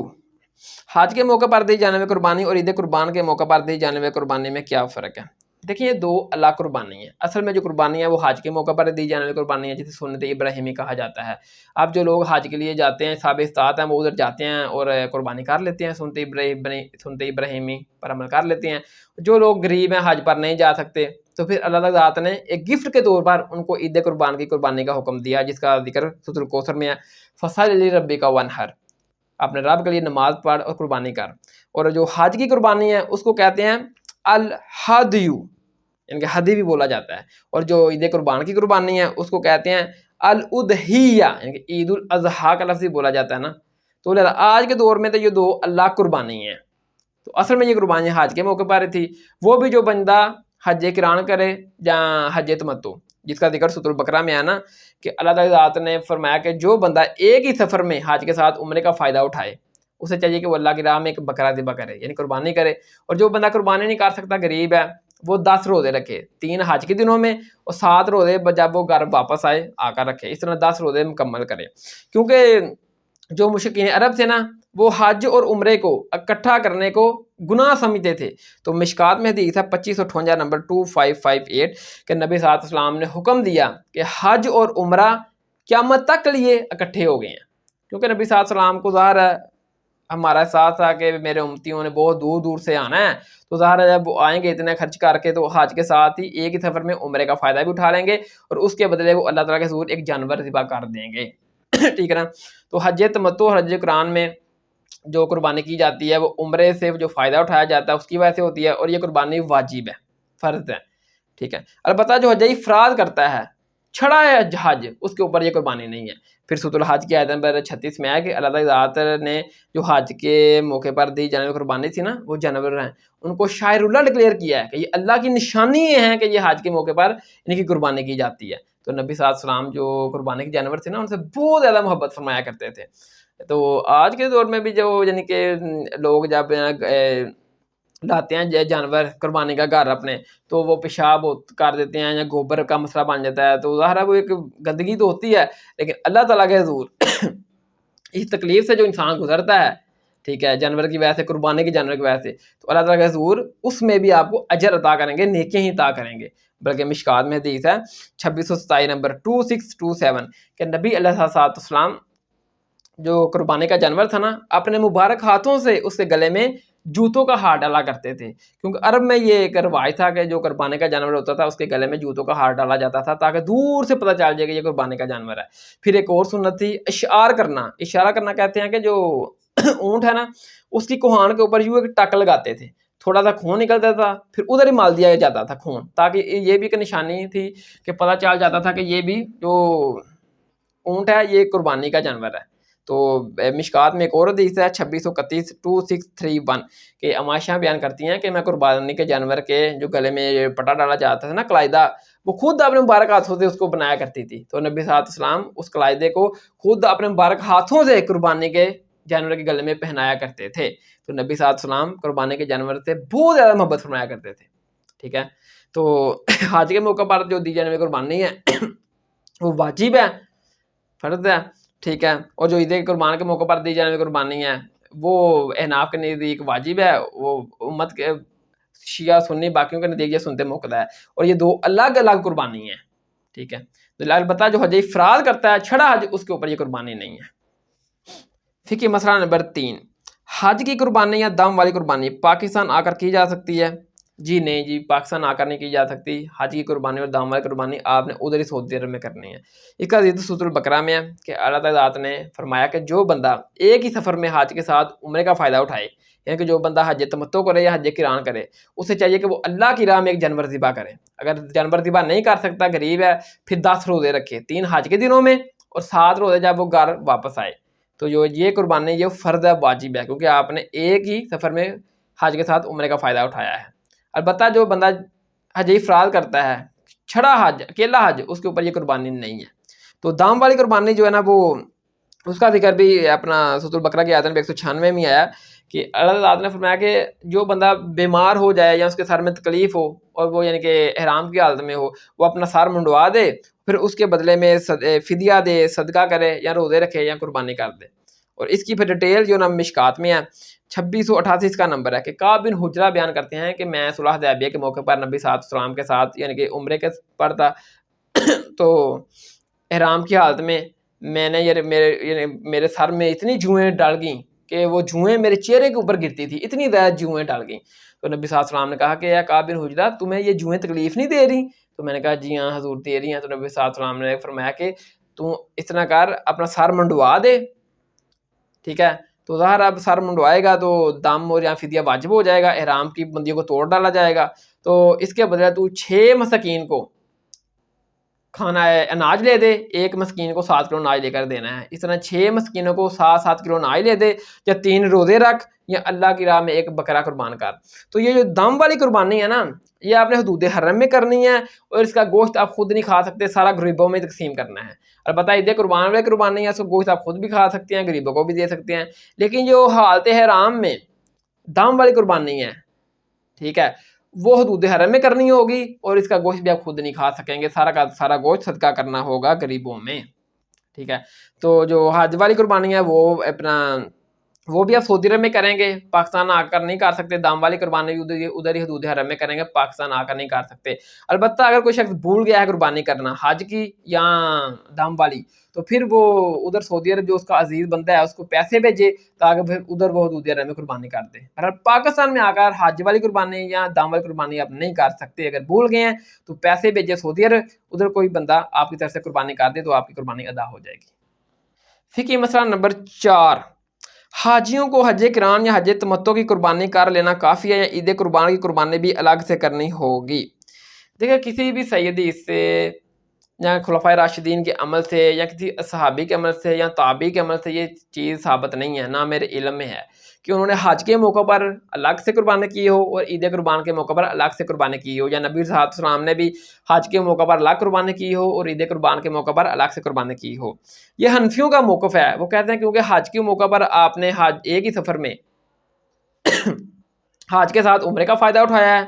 تو لہذا وہ جو عمرے کا فائدہ اٹھایا ہے نا، اس فائدے کی وجہ سے شریعت نے پرنٹی کے طور پر آپ کے اوپر یہ قربانی فرض کی ہے، واجب کی ہے۔ تو لہذا یہ قربانی تو آپ کے اوپر واجب ہے، جو بندہ حج قران کرے یا حج تمتع کرے اس کے اوپر واجب ہے، تو اس کو یہ قربانی تو اس کے اوپر واجب ہے، وہ کرے گا، لیکن علیحدہ سے بھی وہ عید قربان والے قربانی کرے گا لازمی، کیونکہ وہ بھی واجب ہے حنفیوں کے نزدیک۔ تو دیکھیں کہ اگر ایک بندہ امیر ہے تو وہ حج کی قربانی بھی کر سکتا ہے اور عید قربان کی قربانی بھی کر سکتا ہے، تو وہ فضیلت کے طور پر اگر کرنا چاہتا ہے تو ضرور کرے، عید قربان کی قربانی بھی اگر فضیلت کے طور پر کرنا چاہتا ہے تو کر سکتا ہے، اگر نہیں بھی کرے گا تو کوئی حرج نہیں۔ لیکن نبی صلی اللہ علیہ وسلم سے یہ کوئی حدیث اس طرح کا عمل ثابت نہیں ہے کہ آپ نے عید قربان کے موقع پر الگ سے قربانی کی ہو اور حج کے موقع پر حج قران اور حج تمتع میں الگ سے قربانی کی ہو۔ آپ نے ایک ہی قربانی کرتے تھے حج میں یا عید قربان کے موقع پر۔ فقہی مسئلہ نمبر 5، جس طرح حاجی لوگ احرام کی حالت میں ناخن اور بال نہیں کاٹ سکتے یہاں تک کہ قربانی نہ ہو جائے، کیا عید قربان کی قربانی کرنے والے کے لیے بھی یہی حکم ہے؟ دیکھیں حاجی لوگ جب احرام باندھ لیتے ہیں نا تو ان کی احرام کی پابندیوں کا یہ حصہ ہے اور ان کے اوپر یہ فرض ہے کہ جب تک احرام نہیں کھولیں گے اپنے جسم سے کوئی چیز، نہ وہ بیوی سے ہم بستری کر سکتے ہیں احرام کی حالت میں، نہ ناخن کاٹیں گے، نہ بال اپنے جسم سے کاٹیں گے، نہ شیپ کروائیں گے، ایون داڑھی میں زور کے ساتھ خلال بھی نہیں کریں گے، نہ یوں بالوں میں ہاتھ پھیریں گے زور کے ساتھ کہ کوئی بال ٹوٹ جائے یا داڑھی کا کوئی بال نکل آئے۔ اگر وضو کے دوران کوئی بندہ خلا کرتا ہے یا اس طرح بھول کر کرتا ہے، بالوں کے اوپر یوں ہاتھ پھیرتا ہے تو ایک دو بال گر جاتا ہے تو اس سے دم واجب نہیں ہو جاتا، پھر وہ بخاری میں آتا ہے کہ چھوٹا موٹا صدقہ کر دے، اس کی طرف سے وہ ادا ہو جائے گا۔ دم تب واجب ہوتا ہے جب کوئی آدمی ایک اچھا خاصا حصہ یا پورے سر کے بال منڈوا دے یا مونچھ اترا دے یا ناخن کاٹ لے، جس کا ذکر سورۃ البقرہ کی آیت نمبر 196 میں آیا نا کہ اگر تم بیمار ہو یا تمہارے سر میں تکلیف ہو تو پھر اپنے بال سر کے منڈوا دو اور پھر اس کے بدلے میں فدیہ دو یا روزے رکھو یا صدقہ کرو یا اللہ کی راہ میں قربانی دو۔ تو اس کا جو پھر ڈیٹیل مشکات میں آتی ہے، 2688 کا نمبر ہے۔ کعب بن حجرہ حدیبیہ کے موقع پر نبی صلی اللہ علیہ وسلم کے ساتھ عمرے میں تھے کہ وہ احرام کی حالت میں تھے، تو آپ کے سر میں اتنی جوئیں پڑ گئیں کہ آپ کی جو یعنی کہ جوئیں تھیں وہ آپ کے چہرے کے اوپر گرتی تھیں، تو وہ نبی صلی اللہ علیہ وسلم آپ کے پاس سے گزرے تو نبی صلی اللہ علیہ وسلم نے فرمایا کہ کعب بن حجرہ تمہیں جوئیں تکلیف نہیں دیتی؟ اس نے کہا جی ہاں یا رسول اللہ ضرور دیتی ہیں۔ تو آپ نے فرمایا کہ پھر اس طرح کر اپنے سر کے بال منڈوا ڈال، اور ظاہر اب احرام کی حالت میں تو ایسا عمل کرو گے تو وہ احرام کی پابندیاں توڑو گے تو اس کے بدلے تو فدیہ دے، فدیے میں جہاں 6 مسکینوں کو کھانا لے کر دو، اناج لے کر دو، فی اپنا مسکین کو 7 کلو اناج لے کر دینا ہے، اس طرح 6 مسکینوں کو 7 کلو اناج لے کر دو۔ اگر نہیں دے سکتے 3 روزے رکھو، نہیں رکھ سکتے تو یہاں ایک بکرا حدود حرم میں قربان کر دو۔ تو یہ جو بکرا فدیے والا ہے نا، دم والا، احرام کی حالت میں پابندیوں کو توڑنے والا جو بکرا ذبح کرو گے یہ حدود حرم میں کرنا ہے، اور اس کا گوشت آپ خود نہیں کاٹ سکتے، سارا کا سارا گوشت آپ نے اللہ کی راہ میں غریبوں میں تقسیم کرنا ہے۔ باقی عید قربان والی قربانی کا گوشت آپ خود کھا سکتے ہیں، لیکن یہ جو دم والی قربانی ہے اس کا گوشت آپ خود نہیں کھا سکتے، جو بندہ یہ قربانی کرے گا سارا گوشت غریبوں میں تقسیم کرنا ہوگا۔ تو حاجیوں کے لیے تو یہ احرام کی پابندیوں کا حصہ ہے، اور ان کے اوپر یہ فرض ہے کہ وہ احرام کی حالت میں ناخن بال نہیں کاٹیں گے، اگر کاٹیں گے تو پھر وہ فدیہ دیں گے، ٹھیک ہے، قربانی کریں گے، روزے رکھیں گے یا مسکینوں کو کھانا اناج لے کر دیں گے۔ باقی رہا غیر حاجی جو پوری دنیا میں ہیں تو ان کے لیے یہ سنت ہے کہ جن لوگوں نے قربانی کرنی ہے، ظاہر ہے پھر قربانی پورے گھر والوں کی طرف سے ہوتی ہے، خاندانوں کی طرف سے، تو وہ خاندان میں جتنے بھی بالغ افراد ہوں گے وہ پھر ذوالحجہ کا چاند نظر آنے سے لے کر اپنا قربانی کا جانور ذبح ہونے تک نہ ناخن کاٹیں گے نہ بال کاٹیں گے۔ اس کا ذکر مشکات میں ہے، 1459 اس کا نمبر ہے کہ نبی علیہ السلام نے فرمایا کہ جب ذوالحجہ کا چاند نظر آ جائے اور جو بندہ قربانی کرنے کا ارادہ رکھتا ہو اسے چاہیے کہ وہ ذوالحجہ کے چاند نظر آنے سے لے کر اپنا جانور قربان ہونے تک اپنے جسم سے نہ بال کاٹے نہ ناخن کاٹے۔ تو جو عید قربان والا ہے اس کے لیے سنت ہے۔ تو اب جو بندہ قربانی نہیں کر رہا تو کیا وہ بھی یہ بال ذوالحجہ کا چاند نظر آنے سے لے کر عید والے دن، قربانی والے دن تک بال اور ناخن نہیں کاٹے گا؟ تو اس کا ذکر بھی یہ مشکات میں ہے، 1479 اس کا نمبر ہے 1479، کہ ایک صحابی نبی صلی اللہ علیہ وسلم کی خدمت میں آئے، اس نے عرض کی کہ یا رسول اللہ میرے پاس ایک ہی بکری ہے دودھ دینے والی، کیا میں اسے اللہ کی راہ میں ذبح کر دوں؟ تو نبی صلی اللہ علیہ وسلم فرمایا کہ نہیں، اب اس کو شوق بھی تھا قربانی کا، تو نبی صلی اللہ علیہ وسلم نے فرمایا کہ تو اس طرح کرنا، عید والے دن دوسرے لوگ اپنی قربانیاں کر رہے ہوں گے اور تو اس دن ناخن اور بال اپنے جسم سے کاٹ لینا، غیر ضروری بال صاف کر لینا، جتنے بھی یعنی کہ ناخن کاٹ لینا، بال اپنے جسم سے ریموو کر لینا، اللہ تعالیٰ تجھے ایک مکمل قربانی کا ثواب عطا کریں گے۔ تو پھر اسی میں امپلائڈ ہے کہ وہ بھی جو بندہ قربانی کا شوق رکھتا ہے لیکن کر نہیں سکتا اور وہ چاہتا ہے کہ میں قربانی کا ثواب مجھے ملے جس طرح دوسرا بندہ قربانی کر رہا ہے، تو وہ بھی پھر ذوالحجہ کا چاند جب نظر آ جائے اس وقت سے لے کر قربانی ہونے تک، ظاہر اب اس کی اپنی قربانی تو ہے نہیں، تو یوں ہی مسلمانوں کے ہاں کوئی بھی پہلا بندہ قربانی کر لے گا اس وقت تک وہ اپنے ناخن نہیں کاٹے گا اور بال اپنے جسم سے ختم نہیں کرے گا، غیر ضروری بال یا مونچھیں نہیں کتروائے گا، کوئی بھی یعنی کہ اس طرح کام نہیں کرے گا جو قربانی والے کرتے ہیں۔ پھر یوں ہی قربانی ہو جائے گی، وہ بھی بال کاٹ لے تو اللہ تعالیٰ اس کو ناخن کاٹ لے، اللہ تعالیٰ اس کو مکمل قربانی کا ثواب عطا کریں گے۔ تو حاجیوں کی یہ احرام کی بندیوں کا حصہ ہے، ان کے اوپر یہ فرض ہے کہ وہ احرام کی حالت میں نہ بال کاٹیں گے ناخن کاٹیں گے۔ جو غیر حاجی ہیں، عید قربانی والے ہیں، تو ان کے لیے یہ سنت ہے، وہ یعنی کہ بال نہیں کاٹیں گے ناخن نہیں کاٹیں گے، اگر کاٹ لیں گے تو ان کے اوپر کوئی صدقہ فدیہ یا مسکینوں کو کھانا نہیں کھلانا پڑے گا، ان کا ناج نہیں لے کر دینا پڑے گا۔ اور جو قربانی کار ہی نہیں یعنی کسی پاس قربانی ہے ہی نہیں، اگر وہ بھی بال نہیں کاٹے گا ناخن نہیں کاٹے گا تو قربانی کا ثواب مل جائے گا، اگر کاٹ لے گا تو قربانی کا ثواب نہیں ملے گا۔ فقہی مسئلہ نمبر 6، ذوالحجہ کے مہینے کی لاکھ سے بھی کوئی فضیلت ثابت ہے یا صرف حج یا قربانی کے حوالے سے اس مہینے کی عظمت ہے؟ دیکھیے حج اور قربانی تو اس میں کلائمیکس ہے، باقی ذوالحجہ کا جو مہینہ ہے نا اس کی لاکھ سے فضیلت بھی ثابت ہے قرآن اور حدیث میں۔ سورۃ توبہ کی آیت نمبر 36 میں ہے نا کہ اللہ تعالیٰ نے جس دن سے زمین و آسمان کو پیدا کیا ہے 12 مہینے ہیں جو گنتی کے ہیں، ٹھیک ہے، ان میں سے 4 حرمت و ادب والے ہیں، اور مشکات میں حدیث ہے 2659 کا نمبر ہے 2659 کہ نبی صلی اللہ علیہ وسلم نے فرمایا کہ یہ 4 جو مہینے ہیں یہ ذوالقعدہ، ذوالحجہ، محرم اور ایک رجب کا جو مہینہ ہے، ٹھیک ہے نا، تو باقی یہ 4 جو مہینے ہیں ان مہینوں میں بھی ذوالحجہ کا مہینہ شامل ہے جو حرمت والے ادب والے ہیں، ایون 4 مہینوں میں جنگ بھی ہو رہی ہے تو وہ بھی روک دی جاتی ہے، ٹھیک ہے۔ پھر جو نا وہ 9 ذوالحجہ کو حج ہے، 10 ذوالحجہ کو مسلمانوں کی بڑی عید ہے، پھر حج کی ساری عبادات ہیں۔ ایک جرنل حدیث ہے صحیح بخاری میں 969 نمبر 969 کہ نبی صلی اللہ علیہ وسلم نے فرمایا کہ باقی پورے سال میں کیے ہوئے نیک اعمال ذوالحجہ کے پہلے 10 دنوں میں کیے ہوئے نیک اعمال کے برابر نہیں ہو سکتے۔ ایون رمضان المبارک میں بھی جو نیک عمل کیے جاتے ہیں ان کا ثواب بھی جو ذوالحجہ کے پہلے 10 دنوں میں نیک عمل کیے جاتے ہیں ان کے برابر نہیں ہو سکتا۔ ایک صحابی نے عرض کی یا رسول اللہ کی راہ میں جہاد کرنا بھی نہیں؟ نبی صلی اللہ علیہ وسلم نے فرمایا کہ نہیں، ہاں وہ شخص جو اللہ کی راہ میں اپنی جان اور مال سارا کچھ لے کر اللہ کی راہ میں جہاد کرنے کے لیے چلا جائے اور شہید ہو جائے اور اس کا سارا مال بھی لوٹ جائے، وہی شخص ان 10 دنوں کی فضیلت سے بڑھ سکتا ہے۔ باقی جو شخص غازی بن کے واپس آ جائے یعنی کہ جہاد کر کے بریکٹ میں زندہ واپس لوٹ آئے، وہ بھی ان 10 دنوں میں جو نیک عمل کا ثواب اللہ تعالیٰ ذات نے رکھا ہے اس سے نہیں بڑھ سکتا، ٹھیک ہے۔ یہ تفسیر ابن کثیر میں جو سورۃ الفجر میں اللہ تعالیٰ ذات نے 10 راتوں کا ذکر کیا ہے نا، وہ مفسرین نے لکھا ہے کہ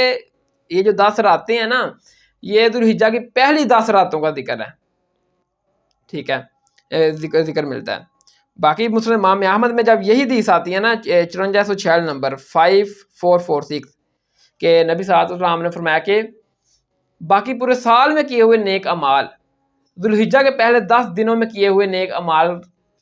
کے برابر نہیں ہو سکتے۔ تو اس میں پھر آگے ذکر آیا کہ ان 10 دنوں میں اللہ تعالیٰ کی تحلیل، تکبیر اور تحمید بلند کرو۔ تحلیل کیا ہے؟ لا الہ الا اللہ۔ تکبیر کیا ہے؟ اللہ اکبر۔ تحمید کیا ہے؟ الحمدللہ۔ ان 10 دنوں میں کثرت کے ساتھ ان کا ذکر کرو، ٹھیک ہے نا۔ تو تکبیر جو نا بیسیکلی ذکر آ رہا ہے کہ تکبیر بلند کرو، تکبیر بلند کرو، اللہ اکبر کہہ دینا بھی تکبیر ہی ہے۔ دیکھیں نا کہ سورۃ البقرہ میں حج کے بعد ذکر آیا کہ اللہ تعالیٰ کی تکبیر بلند کرو، پھر رمضان کے بعد عید کا ذکر آیا تو ذکر آیا کہ عید کے دن اللہ تعالیٰ کی تکبیر بلند کرو، صرف اللہ اکبر کہہ دینا بھی تکبیر ہے، ٹھیک ہے. باقی آپ دیکھیں یہ تکبیر کے کون سے الفاظ ہیں جو آپ نے کہنے ہیں، وہ مصنف ابن ابی شیبہ میں ہیں، 5696 اس کا نمبر ہے 5696. اللہ اکبر لا الہ الا اللہ اللہ اکبر وللہ الحمد. یہ تکبیر کے الفاظ ثابت ہیں، اور بھی تابعین سے الفاظ ثابت ہیں تکبیر کے. پر یہ ذرا ایزی ہے، میں نے اس لیے یہ بیان کی ہے. اور یہ کن کن موقعوں پر پڑھنے چاہیے، یہ حدیث بھی یہ بخاری میں ہے 969 اس کا نمبر 969. تو جو ذی الحجہ کے پہلے 10 دنوں کی فضیلت میں نے بیان کی نا، یہ وہی حدیث ہے. اس کی ہیڈنگ میں امام بخاری لے کر آئے ہیں کہ ان 10 دنوں میں ابن عمر اور ابو ہریرہ رضی اللہ تعالیٰ عنہ بازار میں جب جاتے تو اونچی آواز کے ساتھ تکبیر بلند کیا کرتے تھے ذی الحجہ کے پہلے 10 دنوں میں، اور لوگ بھی آپ کی آواز جب سنتے پھر لوگ بھی آپ کے ساتھ تکبیر بلند کیا کرتے تھے. اور ساتھ میں وہ لے کر آئے ہیں محمد بن باقر نفلی نمازوں میں بھی، یعنی کہ جن کو ہم سنتے مقدہ اور سنتے غیر مقدہ کہتے ہیں نا، ان کے بعد بھی تکبیرات کو بلند کیا کرتے تھے پہلے 10 دنوں میں، ذی الحجہ کے پہلے 10 دنوں میں. ٹھیک ہے نا. ایک تو وہ حدیث ہے نا طریقہ عمل مصنف ابن ابی شیبہ میں 5678 5678 کہ حضرت علی 9 ذی الحجہ کی فجر سے لے کر 13 ذی الحجہ یعنی کہ آخری یوم تشریق تک تکبیرات کو بلند کیا کرتے تھے. تو جو ذی الحجہ کے پہلے 10 دن ہیں ان میں آپ نے تکبیرات کو بلند کرنا ہے. نفلی نمازوں کے بعد تکبیرات کو بلند کریں، بازار میں آتے جاتے تکبیرات کو بلند کریں. ویسے آپ کو جب آپ کو فارغ ٹائم ملے آپ تکبیرات کو بلند کرتے رہیں، کیونکہ سورۃ البقرہ کی آیت نمبر 203 میں ہے نا کہ یہ ایام معدودات ہیں، گنتی کے دن ہیں. 9 ذی الحجہ حج کا دن، 10 ذی الحجہ عید کا دن، 11 12 13 ایام تشریق. ایام تشریق اصل میں کہتے تھے کہ وہ نا جو عرب کے لوگ تھے وہ قربانی کرتے تھے، قربانی کا جو گوشت تھا نا وہ چھوٹے چھوٹے ٹکڑے کر کے اس میں وہ دھوپ میں رکھ دیا کرتے تھے، اور پھر دھوپ میں جب رکھتے تھے تو وہ پانی گوشت میں سے پانی ریموو ہو جاتا، خشک ہو جاتا، پھر وہ اس گوشت کو سٹور کر لیتے تھے. دھوپ میں خشک کیا ہوا گوشت آپ جو نا وہ 6 ماہ یا سال بھی آپ چلا سکتے ہیں، کھا سکتے ہیں، اس میں بیکٹیریا نہیں پڑتا. تو دھوپ میں خشک کیے جانے والے عمل کو ایام تشریق کہتے ہیں. ٹھیک ہے نا. 10 11 12 اور 13 10 کو قربانی کریں، 11 12 اور 13 میں وہ دھوپ میں گوشت کو خشک کرتے تھے، اور اس لیے ان کو یوم تشریق کہا جاتا ہے. تو ویسے اگر آپ فریج میں گوشت اسٹور کرتے ہیں تو وہ ڈاکٹر کہتے ہیں زیادہ سے زیادہ 1 ماہ کھانا چاہیے، اس کے بعد آپ نہیں کھا سکتے. لیکن دھوپ میں خشک کیا ہوا گوشت آپ پورا سال بھی کھا سکتے ہیں، کیونکہ اس میں بیکٹیریا توفن پھیلنا ہی نہیں ہے. آپ جتنا چار ہم ڈالتے ہیں، 4 لوگ ڈالتے ہیں، دھوپ میں خشک کر لیتے ہیں، آئل میں ڈال دیتے ہیں، سارا سال کھاتے رہیں. پرانے زمانے میں لوگ سالن کہاں ہوتے تھے، سفر میں جاتے تھے اچار ساتھ لے جاتے تھے، جب بھوک لگی اچار نکالا کھا لیا، پھر اچار پیک کر لیا، کیونکہ اچار نے خراب ہونا ہی کوئی نہیں. ٹھیک ہے. اور ایک اور یعنی کہ فضیلت ہے 9 ذی الحجہ یعنی کہ یوم عرفہ کا روزہ ان پہلے 10 دنوں میں. ٹھیک ہے نا. وہ بھی مشکات میں حدیث ہے 2044 کا نمبر ہے 2044 کہ نبی علیہ الصلوۃ والسلام نے فرمایا کہ جو بندہ یوم عرفہ کا روزہ رکھے میں اللہ سے امید کرتا ہوں کہ وہ 2 سال کے گناہوں کا کفارہ بنے گا، ایک آئندہ اور ایک گزرے ہوئے سال کا کفارہ بنے گا. تو یہ بھی ایک بہت بڑی فضیلت ہے ان پہلے 10 دنوں میں 9 ذی الحجہ کا روزہ ہے یوم عرفہ کا. فقہ مسئلہ نمبر 7 9 ذی الحجہ یعنی یوم عرفہ کے روزے اور دن کی فضیلت بتا دیں، اور یہ روزہ سعودی عرب کی طریقے کے مطابق رکھا جائے یا اپنے اپنے ملک کے طریقے کے مطابق. دیکھیں مشکات میں دیکھا 2044 نمبر کہ نبی صلی اللہ علیہ وسلم نے فرمایا کہ میں اللہ تعالیٰ سے امید کرتا ہوں کہ 9 ذی الحجہ یعنی کہ یوم عرفہ کا روزہ 2 سال کے گناہوں کا کفارہ بن جائے گا، ایک گزرے ہوئے اور ایک آئندہ آنے والا. جتنی بھی فضیلتیں آتی ہیں نا کہ 2 سال کے گناہوں کا کفارہ، 1 سال کے، 1 مہینے کے، اس سے مراد چھوٹے گناہ ہیں، صغیرہ گناہ. بڑے گناہ میرے بھائیو توبہ اور اصلاح کرنے سے ہی معاف ہوں گے. اور ہماری بدقسمتی یہ ہے کہ سارے گناہ جو ہمارے سے روز ہوتے ہیں وہ بڑے ہی ہیں. جھوٹ بولنا، چغلی کرنا، چوری کرنا، زنا کرنا، شراب پینا، جادو، ماں باپ کی نافرمانی، جتنے بھی گناہ ہیں یہ بڑے ہی ہیں، چھوٹے گناہ ہے ہی نہیں. ٹھیک ہے نا. چھوٹے گناہ تو نیکیوں سے ہی معاف ہو جاتے ہیں، نیک عمل کرنے سے چھوٹے گناہ خود معاف ہو جاتے ہیں. سورۃ الہود میں ہے نا آیت نمبر 114 میں کہ نیکیاں گناہوں کو مٹا دیتی ہیں. لیکن جو بڑے گناہ ہیں وہ جب تک توبہ نہیں کریں گے اور اپنی اصلاح نہیں کریں گے کہ آئندہ نہیں کرنے، اس وقت تک معاف نہیں ہوں گے میرے بھائیوں. ٹھیک ہے نا. اس طرح یہ حدیث ہے مشکات میں 564 اس کا نمبر ہے 564 کہ نبی علیہ الصلوۃ والسلام نے فرمایا کہ اگر کبیرہ گناہوں سے بچا جائے، ایک نماز سے دوسری نماز، ایک جمعے سے دوسرا جمعہ، ایک رمضان سے دوسرا رمضان، درمیان کے گناہوں کا کفارہ بن جاتا ہے. یعنی کہ صغیرہ گناہ، چھوٹے گناہ. اگر آپ نے ایک نماز پڑھی ہے، فجر کی پڑھی ہے، اور ظہر کی نماز پڑھنے تک آپ نے جھوٹ بول لیا ہے تو کبیرہ گناہ سے آپ نے کر لیا، کبیرہ گناہ سے اب کوئی نہیں بچے، تو اس فضیلت سے محروم ہو گئے ایک نماز سے دوسری نماز۔ اور اگر آپ نے ایک جمعے سے دوسرا جمعے میں کوئی جھوٹ بول یا چگلی کر لی یا نماز ہی چھوڑ لی، نماز چھوڑنا خود بہت بڑا گناہ ہے، تو پھر بھی آپ اس فضیلت سے محروم ہو گئے۔ نماز چھوڑنا اتنا بڑا گناہ ہے، صحیح مسلم میں حدیث ہے 246 نمبر 246 کہ نبی علیہ الصلوۃ والسلام نے فرمایا کہ آدمی کے کفر اور شرک میں فرق کرنے والی چیز نماز ہے۔ تو جس بندے نے ایک جمعے سے دوسرے جمعے کے درمیان ایک نماز بھی چھوڑ دی، گناہ کبیرہ کر لیا، اس فضیلت سے محروم ہو گیا۔ اب ایک رمضان سے دوسرا رمضان تو اس میں اگر اس نے بیچ میں چوری کر لی، جھوٹ بولے، چگلی کر لی، نماز چھوڑ دی، تو اس فضیلت سے محروم ہو گیا۔ تو لہٰذا جتنے بھی یہ اس قسم کی احادیث ہیں جن میں 2 سال گناہوں کا کفارہ، 1 سال کے گناہوں کا کفارہ، 1 ہفتے گناہوں کا کفارہ، اس سے مراد صغیرہ گناہ ہیں، چھوٹے گناہ۔ بڑے گناہ صرف توبہ اور اصلاح سے معاف ہوں گے، چھوٹے گناہ نیک عمل سے ہی معاف ہو جاتے ہیں۔ جس طرح بخاری میں حدیث ہے کہ جو بندہ وضو کرتا ہے تو اس کے گناہ جھڑتے ہیں، تو چھوٹے گناہ صغیرہ گناہ نیک اعمال سے ہی معاف ہو جاتے ہیں، بڑے گناہ توبہ اور صرف اصلاح سے معاف ہوں گے۔ ٹھیک ہے، اب آ جائیں 9 ذی الحجہ یعنی یوم عرفہ کا روزہ سعودی عرب کے مطابق رکھا جائے گا یا اپنے آبائی ممالک کے مطابق۔ اب اس میں 4 پوائنٹ ہیں سمجھنے والے۔ پوائنٹ نمبر 1، یہ حدیث مشکات میں ہے 2042 کا نمبر ہے 2042 کہ نبی علیہ السلام نے فرمایا اصحاب میں اختلاف ہو گیا کہ نبی صلی اللہ علیہ وسلم نے یعنی کہ یوم عرفہ حج کے دن روزہ رکھا ہے یا نہیں۔ بعض صاحب کہتے ہیں کہ نبی صلی اللہ علیہ وسلم نے روزہ رکھا ہے، بعض صاحب کہتے ہیں کہ آپ نے روزہ نہیں رکھا۔ تو نبی صلی اللہ علیہ وسلم نے صحاب نے نبی صلی اللہ علیہ وسلم کو چیک کرنے کے لیے آپ نے روزہ رکھا ہے کہ نہیں، دودھ کا پیالہ پیش کیا تو آپ نے وہ پیالہ دودھ کا نوش فرما لیا، پی لیا، جس سے یہ ثابت ہو گیا کہ یوم عرفہ 9 ذی الحجہ کا روزہ ہے ہی غیر حاجی کے اوپر، حاجی کے اوپر تو یہ روزہ ہے ہی نہیں۔ نبی صلی اللہ علیہ وسلم حج کر رہے تھے، آپ نے وہ پیالہ دودھ کا پی لیا، اسے یہ بات ثابت ہوگی کہ حاجی کے اوپر 9 ذی الحجہ یوم عرفہ کا روزہ نہیں ہے، یہ ہے ہی غیر حاجی کے اوپر۔ تو غیر حاجی پھر پوری دنیا میں جہاں کہیں بھی ہیں وہ روزہ رکھ لیں گے، یہ صرف سعودی عرب کے نہیں ہیں غیر حاجی، پوری دنیا میں جہاں کہیں بھی ہوگے وہ روزہ رکھ لیں گے۔ جسٹ لائک شب قدر، یہ حدیث مشکات میں ہے 2083 کا نمبر ہے 2083 کہ نبی صلی اللہ علیہ وسلم نے فرمایا کہ رمضان المبارک کے آخری عشرے کی طاق راتوں میں شب قدر کو تلاش کرو۔ اب جو لوگ کہتے ہیں نا کہ صرف سعودی عرب والے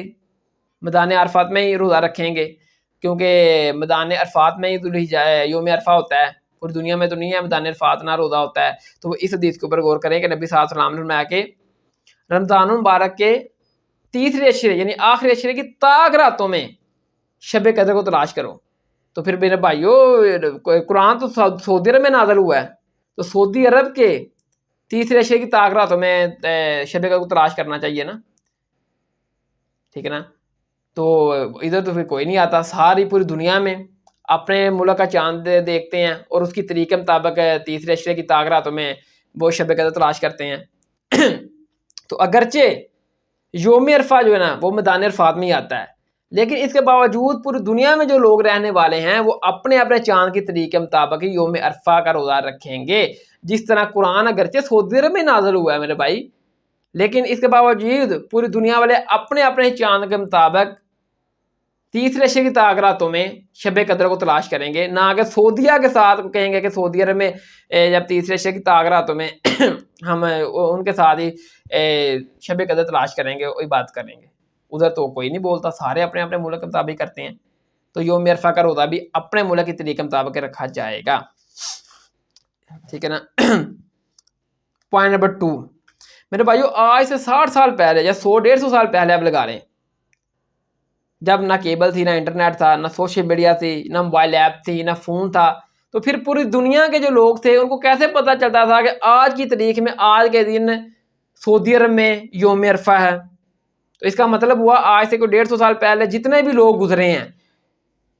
1300-1350 سال کے لوگ ہیں وہ اس فضیلت سے محروم رہے؟ پھر نہیں، کیونکہ یہ cable, internet, social media, mobile تو ابھی 100-150 سال کی یہ پیداوار ہے نا، یہ ایجاد ہے نا۔ تو اس کا مطلب ہوا کہ پچھلے 1350 سال کے جتنے لوگ تھے وہ اس یوم عرفہ کی فضیلت سے محروم رہے، کیونکہ پوری دنیا میں تو کسی کو نہیں پتہ ہوتا تھا کہ آج کی ڈیٹ میں، آج کی تاریخ میں سعودی عرب میں میدان عرفات میں یوم عرفہ ہے، تو پھر محروم رہے نا۔ لیکن نہیں، ایسا نہیں ہے میرے بھائیو، پوری دنیا میں اگرچہ سعودی عرب میں میدان عرفات میں یوم عرفہ ہوتا ہے، لیکن اس کے باوجود پوری دنیا میں لوگ رہنے والے اپنے ہی چاند کی طریقے مطابق یوم عرفہ کا روزہ رکھیں گے، نہ کہ سعودی عرب کے طریقے مطابق۔ یہ چند سعودی عرب کے جو ریال کھا رہے ہیں نا، وہ اس قسم کی باتیں کر رہے ہیں، وہ بھی آج کے دور کی باتیں ہیں، پچھلے لوگوں میں اس بات کے اوپر کوئی اختلاف نہیں تھا، ٹھیک ہے۔ پوائنٹ نمبر 3 میرے بھائیو، جس وقت سعودی عرب میں دن ہوتا ہے، امریکہ یورپ میں تو رات ہوتی ہے، تو اس کا مطلب ہے پھر پوری یعنی کہ قیامت تک امریکہ اور یورپ میں تو یوم عرفہ آئے گا ہی نہیں، اور وہ اس فضیلت سے قیامت تک محروم رہ گئے۔ نہیں، امریکہ اور یورپ کے جو مسلمان ہیں وہ بھی اپنے چاند کے طریقے مطابق ہی یوم عرفہ کا روزہ رکھیں گے، 9 ذی الحجہ کا، ٹھیک ہے۔ اور پھر امریکہ میں جہاں 6 ماہ دن ہوتا ہے، 6 ماہ رات ہوتی ہے، وہاں تو میں نے بھائی ذی الحجہ کا مہینہ ہی نہیں آتا، تو پھر وہ لوگ کیا کریں؟ ہاں، وہ لوگ اتحاد کر سکتے ہیں کہ وہ سعودی عرب کے ساتھ چاہے جو ان کو کریم ملک پڑتا ہے اس کی تاریخ، اس کے چاند کی تاریخ کے ساتھ وہ نا وہ اتحاد کر کے اور 9 ذی الحجہ کا روزہ رکھ سکتے ہیں، ٹھیک ہے۔ ہاں، ایک بات ہوگی کہ جو اہل حدیث کہتے ہیں نا قربانی عید کے بعد 3 دن تک ضرورت ہے، یعنی کہ قربانی 4 دن ہے ٹوٹل، جو کہتے ہیں نا ایام تشریق سارے کے سارے کھانے پینے کے دن ہیں اور قربانی کے دن ہے، یہ جو دلیل پیش کرتے ہیں، اور عید کا دن اور 11 12 13 4 دن، وہ قربانی ان کی بھی 3 دن پر آ جائے گی، کیونکہ سعودی عرب کے مطابق اگر یہ کریں گے عید اور روزہ، تو پھر سعودی عرب میں جس دن تیسرا دن ہوگا، ادھر پاکستان میں دوسرا دن ہوگا، تو ان کی قربانی کا جو مسئلہ ہے نا، جو انہوں نے نکالا کہ عید کے بعد 3 دن تک درست ہے، ایام تشریق کھانے پینے کے دن ہے، وہ 2 دن پہ آ جائے گی، پھر یہ مسئلہ حل ہو سکتا ہے۔ تو یہ اہل حدیث یہ مسئلہ کبھی بھی اس طرح کرنے کو تیار نہیں ہوں گے، پھر کہیں گے کہ نہیں جی اپنے اپنے ملک کی طریقے مطابق چاند کے مطابق قربانی کا چاند دیکھیں گے، قربانی کریں گے۔ تو میرے بھائیوں پھر یوم عرفہ کا جو روزہ ہے نا، وہ بھی اپنے اپنے ملک کی یعنی کہ چاند کے مطابق طریقے مطابق ہی رکھیں گے، اگرچہ سعودی عرب میں ہم دان عرفات، لیکن اس کے باوجود اپنے اپنے ملک کے چاند کے مطابق ہی ہم جو ہے نا وہ چاند دیکھیں گے اور 9 ذی الحجہ یوم عرفہ کا روزہ رکھیں گے۔ فقہی مسئلہ نمبر 8، یوم عرفہ یا 9 ذی الحجہ اور ایام تشریق 10 11 12 13 ذی الحجہ کو پڑھی جانے والی تکبیرات کے الفاظ بتا دیں اور یقین کن موقعوں پر تکبیرات پڑھنی چاہیے۔ دیکھیں جو الفاظ ہے نا، تو وہ تو مصنف ابن ابی شیبہ میں 5696 کا نمبر 5696، جو نا وہ اللہ اکبر لا الہ الا اللہ اللہ اکبر وللہ الحمد، یہ الفاظ ثابت ہیں، اور بھی تابعین سے مختلف الفاظ ثابت ہیں تکبیرات کے، اور مصنف ابن ابی شیبہ میں 5678 5678 کہ حضرت علی 9 ذی الحجہ کی فجر سے لے کر آخری یوم تشریق یعنی 13 ذی الحجہ کہ عصر کی نماز تک تکبیرات کو بلند کیا کرتے تھے، اور کن کن موقعوں پر تکبیرات کو بلند کیا جانا چاہیے، یہ صحیح بخاری میں 969 نمبر کی ہیڈنگ میں امام بخاری لے کر آئے ہیں کہ ابن عمر اور ابو ہریرہ جب ذی الحجہ کے پہلے 10 دنوں میں بازار میں جاتے تو تکبیرات کو بلند کیا کرتے تھے، اور پھر لوگ بھی آپ کے ساتھ دے کر تکبیرات کو بلند کیا کرتے تھے، اور محمد بن باقر کا بھی نقل کرتے ہیں کہ وہ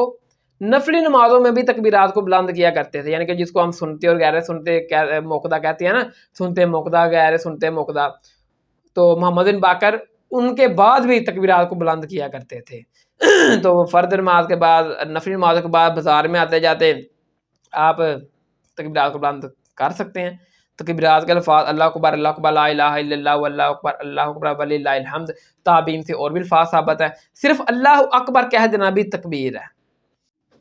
فقہی مسئلہ نمبر 9، قربانی کے لیے صاحب استطاعت ہونے کے لیے نصاب کیا ہوتا ہے، یعنی کہ قربانی کے لیے کتنی رقم پاس ہونا ضروری ہے، ٹھیک ہے۔ دیکھیے جو حدیث ہے نا سنن ابن ماجہ میں 3123 نمبر 3123 کہ نبی علیہ السلام نے فرمایا کہ جو شخص گنجائش ہونے کے باوجود قربانی نہ کرے وہ ہماری عیدگاہوں کے قریب مت آئے، ٹھیک ہے۔ تو اس میں نبی صلی اللہ علیہ وسلم نے فرمایا کہ گنجائش، اس میں نبی صلی اللہ علیہ وسلم نے کوئی رقم نہیں مقرر کی کہ اگر آپ کے پاس اتنی رقم ہے تب آپ کے اوپر قربانی واجب ہے یا سنت ہے، اتنی رقم ہوگی تو کریں گے، اگر کم ہے اس سے تو قربانی نہیں کریں گے، ٹھیک ہے۔ بس آپ کے پاس اگر چاند رات کو بھی بڑی قربانی میں 25,000 حصہ ڈال رہا ہے، آپ کے پاس 25,000 روپیہ آ جاتے ہیں، آپ جا کر چاند رات کو قربانی بڑے جانور میں سے ڈال لیں، یا چھوٹا جانور خریدنے کی استطاعت رکھتے ہیں چھوٹا جانور خرید لیں، ٹھیک ہے۔ میں نے خود کئی دفعہ چاند رات کو میرے پاس پیسے آئے ہیں قربانی کے، میں نے جا کر جمع کروا دیے ادھر مدرسوں میں، تو قربانی ہو گئی ہے۔ اس کا حساب و زکوٰۃ اور یعنی کہ چاندی والا نہیں ہے کہ 52.5 تولے چاندی ہے اور 7.5 تولے سونا ہے تو پھر اس کے اوپر زکوٰۃ لاگو ہوگی، نہیں، چاند رات کو بھی آپ کے پاس قربانی کے پیسے آ جاتے ہیں تو آپ قربانی کر سکتے ہیں، کوئی رقم مقرر نہیں فرمائی نبی علیہ السلام نے اس حوالے سے۔ اگر آپ کو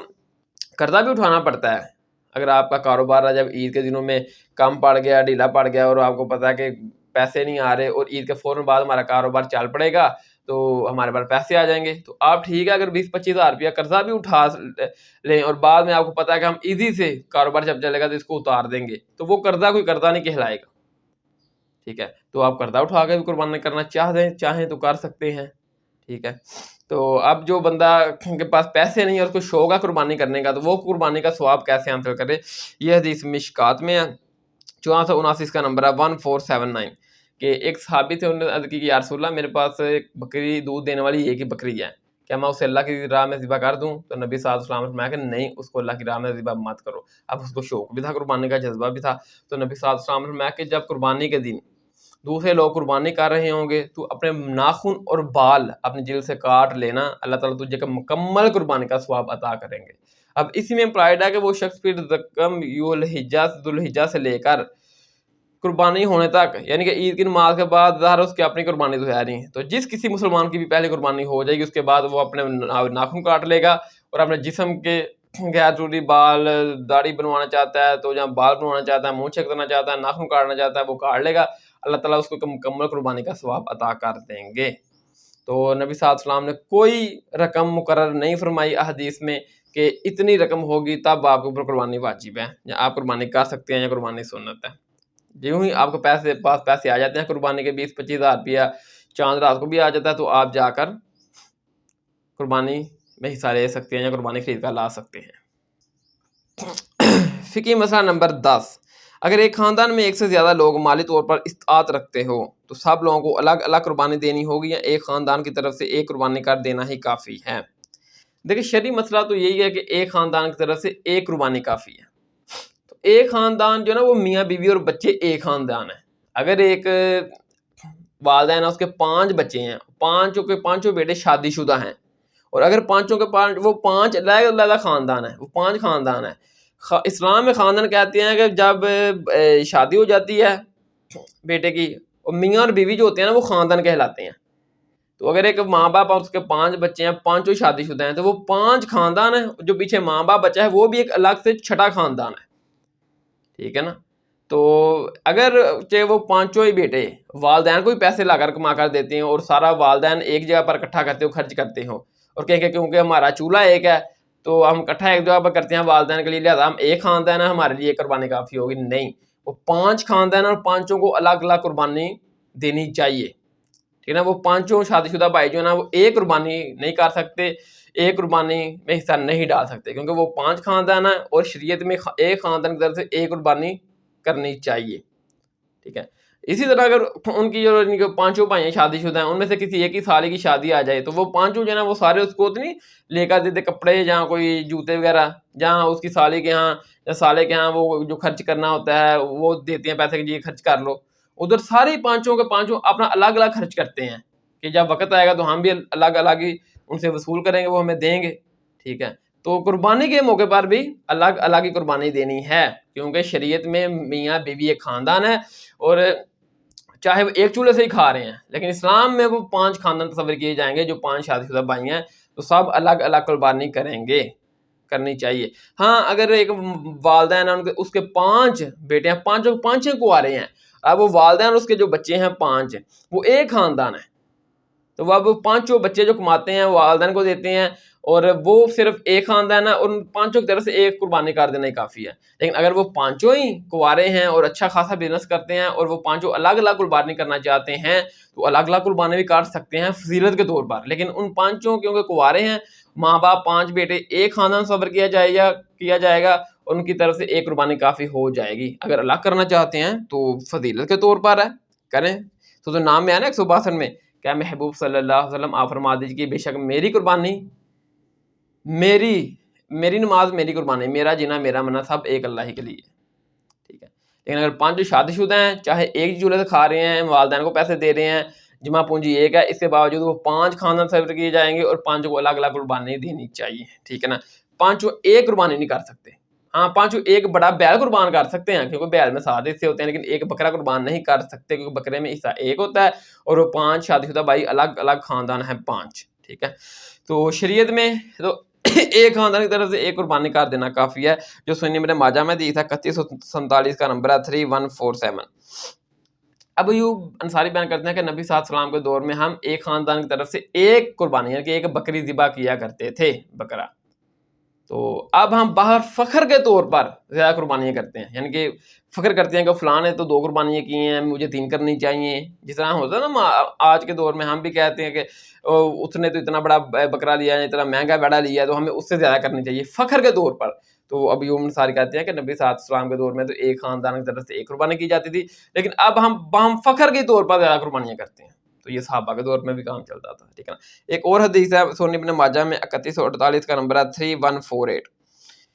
کہ صاحب کہتے ہیں کہ مجھے معلوم ہے کہ سنت طریقہ تو یہی ہے کہ ایک خاندان کی طرف سے ایک قربانی یعنی کہ بکری 1 یا 2 بکریاں ذبح کر دینا، قربان کر دینا کافی ہے، لیکن اب مجھے میرے گھر والے اس غلط کام پر اکساتے ہیں کہ زیادہ قربانیاں کرو۔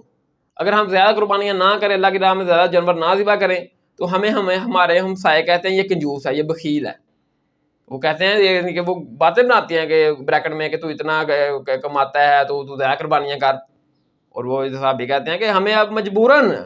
اپنے گھر والوں کے کہنے کی وجہ سے وہ غلط کام پر ہمیں اکساتے ہیں، ہمیں یہ کام کرنا پڑتا ہے کہ ایک سے زیادہ قربانیاں کرنی پڑتی ہیں، اگر نہ کرے تو ہمارے ہمسائے میں کہتے ہیں یہ بخیل ہے۔ لیکن شرعی مسئلہ یہی ہے کہ ایک خاندان کی طرف سے ایک قربانی کر دینا کافی ہے۔ فقہی مسئلہ نمبر 11، 2 شادی شدہ بھائی مل کر ایک بکرا قربان کر سکتے ہیں؟ جی نہیں، 2 شادی شدہ بھائی مل کر ایک بکرا قربان نہیں کر سکتے، کیونکہ وہ 2 خاندان الگ ہو جائیں گے، ٹھیک ہے نا۔ تو دونوں کو الگ الگ قربانی کرنی چاہیے۔ اب اس کو آپ تھوڑا سا سمجھ لیجئے، ٹھیک ہے۔ ایک والدین ہے، ماں باپ ہے، اس کے 2 بیٹے ہیں، 2 بیٹے ہیں اور دونوں ہی کنوارے ہیں، تو وہ ماں باپ اور 2 بیٹے وہ ایک خاندان ہے، وہ دونوں بھائی اور ماں باپ مل کر ایک بکرا قربان کر سکتے ہیں، کیونکہ وہ ایک خاندان ہے اور ایک خاندان کی طرف سے ایک قربانی کر دینا شریعت میں کافی ہے۔ اگر وہ دونوں بھائی اچھا خاصا کماتے ہیں تو وہ دونوں الگ الگ قربانی کرنا چاہتے ہیں، تو وہ دونوں فضیلت کے طور پر الگ الگ قربانی بھی کر سکتے ہیں۔ کنوارے بھائی اور ان کے پاس مال و دولت زیادہ ہے، کیونکہ اللہ تعالیٰ کے حضور ہر انسان کو اب قربانی پیش کرے گا تو اللہ تعالیٰ کے حضور اجر پائے گا، ٹھیک ہے۔ لیکن 2 کنوارے بھائی اور والدین یہ ایک خاندان ہے اور ان کی طرف سے ایک بکرا قربان کر دینا کافی ہے۔ لیکن اگر وہ دونوں بھائی شادی شدہ ہیں اور ماں باپ ہیں اور ان کے 2 بیٹے ہیں، دونوں بھائی شادی شدہ ہیں، تب وہ 3 خاندان ہیں، 2 بھائی جو شادی شدہ وہ الگ خاندان ہے اور ماں باپ جو ہیں وہ الگ خاندان ہے۔ اب یہ تینوں 2 شادی شدہ بھائی اور ایک ماں باپ یہ تینوں الگ الگ خاندان ہیں، یہ تینوں مل کر ایک بکرا قربان نہیں کر سکتے، کیونکہ بکرے میں حصہ ہے کہ ہوتا ہے یہ خاندان ہے 3۔ اگرچہ دونوں بھائی کما کر ماں باپ کو ہی دیتے ہوں، ماں باپ کے ہاتھ میں جمع پونجی ہو، ایک ہی چولہا ہو، ایک چولہے سے کھاتے ہو، جوائنٹ فیملی سسٹم ہو، اس کے باوجود اسلام میں خاندان کہتے ہیں میاں اور بیوی کو۔ وہ 2 بھائی ہیں، دونوں شادی شدہ ہیں، وہ خاندان الگ ہوگا، اور جو پیچھے ماں باپ بچ گیا ہے صرف وہ خاندان الگ ہے۔ وہ 3 خاندان ہیں، یہ تینوں مل کر 2 شادی شدہ بیٹے اور ایک والدین ایک قربانی نہیں کر سکتے، یعنی کہ ایک بکرا قربان نہیں کر سکتے، کیونکہ بکرا میں ایک حصہ ہوتا ہے اور وہ 3 خاندان ہیں۔ ہاں وہ تینوں مل کر ایک بیل ذبح کر سکتے ہیں، 2 شادی شدہ بھائی اور ایک والدین، کیونکہ بیل میں 7 حصے ہوتے ہیں اور وہ 3 حصے ہوں گے۔ اسی طرح اگر والدین کے 2 بیٹے ہیں، ایک بیٹا شادی شدہ اور ایک بیٹا کنوارا ہے، اب یہ 2 خاندان ہیں، ماں باپ اور جو کنوارا بیٹا وہ ایک خاندان ہے اور جو شادی شدہ ہے وہ بیٹا وہ ایک الگ خاندان ہے۔ وہ دونوں مل کر ایک بکرا قربان نہیں کر سکتے، کیونکہ یہ بکرے میں حصہ ایک ہوتا ہے اور یہ 2 خاندان ہیں الگ الگ۔ یہ دونوں مل کر ایک بیل قربان کر سکتے ہیں، کیونکہ بیل میں حصے 7 ہوتے ہیں، ٹھیک ہے نا۔ تو شریعت میں ایک خاندان کی طرف سے ایک قربانی کر دینا ہی کافی ہے۔ تو نہ اس طرح ہو سکتا ہے کہ ایک کنوارا بھائی ہے، ایک شادی شدہ بھائی ہے، اور وہ کنوارا بھائی جو نا کہ آدھے پیسے تو ڈال آدھے میں ڈالتا ہوں اور ایک بکرا قربان کر لیں، اس طرح نہیں ہو سکتا، کیونکہ وہ اپنا ایک بیل میں ایک حصہ ہوتا ہے بکرے میں، تو وہ 2 الگ الگ خاندان ہیں۔ نہ وہ دونوں مل کر پیسے ڈال کر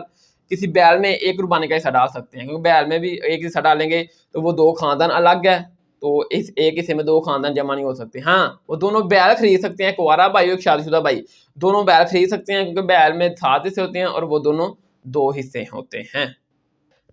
فقہی مسئلہ نمبر 12، اگر کوئی شخص مقروض ہے تو وہ کیا قربانی دینے کے لیے قرضہ اٹھا سکتا ہے یا وہ قربانی نہ دے؟ دیکھیں مقروض تو میرے بھائی ہمارا پورا پاکستانی مقروض ہے، IMF سے ہمیں کس طرح ملے تو ہمارا پورا پاکستان کا نظام چل ہی نہیں سکتا۔ آپ کو پتہ ہے کہ